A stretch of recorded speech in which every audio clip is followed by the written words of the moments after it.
স্থগিত ৰখা বিটিচি নিৰ্বাচন কম সময়ৰ ভিতৰতে অনুষ্ঠিত হ'ব পাৰে। ইতিমধ্যে ছেপ্টেম্বৰ মাহত ৰাজ্যপালৰ শাসন অন্ত পৰিব আৰু ইতিমধ্যে বিটিচিত নিজৰ নিজৰ প্ৰাৰ্থীসকলক জয় কৰাৰ বাবে উঠি পৰি লাগিছে। মই পোনে পোনে দৃশ্য এটা দেখুৱাই ল'ব বিচাৰিছোঁ। আজি শ শ মহিলাসকলে এনেদৰে ওলাই আহিছে নেৰচন বড়ো পুনৰবাৰ জয় নিশ্চিত কৰাৰ বাবে বা তেওঁক জয় কৰাৰ বাবে এনেদৰে শ শ মহিলা এনেদৰে ওলাই আহিছে।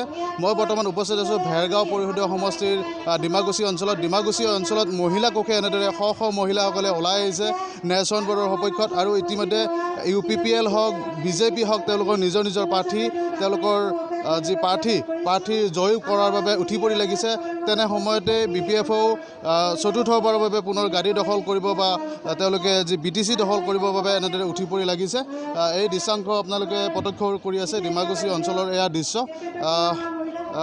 ৰাতিপুৱাৰে পৰা বা এই অঞ্চলটোত এনেদৰে ভিৰ কৰিছে সেই মহিলা কোষসকলে আৰু এই দৃশ্য আপোনালোকে প্ৰাগ নিজৰ দৰ্শকসকলে প্ৰত্যক্ষ কৰি আছে। এনেদৰে উঠি পৰি লাগিছে বুলি ক'ব লাগিব। নেৰচন বড়োৰ সপক্ষত যি মহিলা কোষে এনেদৰে সভা সমিতি পাতি তেওঁলোকে যি পুনৰবাৰ তেওঁক জয় কৰিবৰ বাবে এনেদৰে ওলাই আহিছে। মোৰ লগত ইতিমধ্যে পানেৰী সমষ্টিৰ বিধায়িকা কমলী বসুমতাৰী ডাঙৰীয়ানী উপস্থিত আছে। বাইদেউ, মই আপোনাৰ পৰা জানিব বিচাৰিম UPPL আৰু BJPক কেনেদৰে আপোনালোকে প্ৰত্যাহ্বান জনাবলৈ সাজু হৈছে? মানে নিৰ্বাচন এটা আহিলে যিহেতু বিভিন্ন দলবিলাকেও প্ৰাৰ্থী দিয়ে, সেইটোতো প্ৰত্যাহ্বান হ'বই। BJP বা UPPL সেইটো মই ইমান ডাঙৰ এটা ফেক্টৰ বুলি মই ভবা নাই।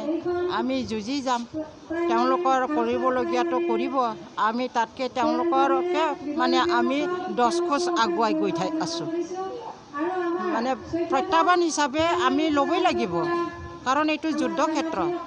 এইটোৰ কাৰণে আমাৰ এতিয়া শত্ৰু এটাই নহয়, মানে বিভিন্ন এংগলৰ থ্ৰুৱেদি আমাৰ মানে প্ৰত্যাহ্বানটো আহিছে, কিন্তু আমি ইয়াক মোকাবিলা কৰিবৰ কাৰণে আমি সম্পূৰ্ণ সাজু আমি।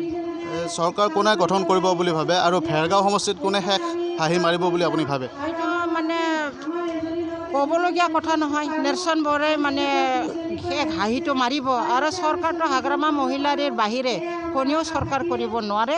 আজি সেইটো স্পষ্ট কৰি দিলোঁ। হয়, নিশ্চিতভাৱে এয়া আছিল পানেৰী সমষ্টিৰ বিধায়িকা কমলী বসুমতাৰী ভাষ্য। ইতিমধ্যে ওমেন কোষৰ এগৰাকী বিষয়ববীয়া উপস্থিত আছে। বাইদেউ, মই আপোনাৰ পৰা জানিব বিচাৰিম কেনেদৰে আপোনালোকে সাজু হৈছে নিজৰ প্ৰাৰ্থীক জয় কৰিবৰ বাবে? নিশ্চয় আমাৰ গোটেই প্ৰাইমাৰী লাগি আছে, 14টা প্ৰাইমাৰীতে এক্টিভ। আমাৰ BPF দল নিশ্চিতভাৱে জয় কৰিবই, কাৰণ আমি কাম কৰি গৈছোঁ। সত্যৰ সদায় জয়। আমি মিছা কথা কোৱা নাই। UPPL দলে যেনেকৈ মিছা কথা কৈ ফুৰিছে, তেওঁলোকে 75,000 টকা দিম বুলি কৈছে, কাগজ পত্ৰ লৈছে, নিবনুৱা ল'ৰা ছোৱালীক চাকৰি দিম বুলি কৈছে।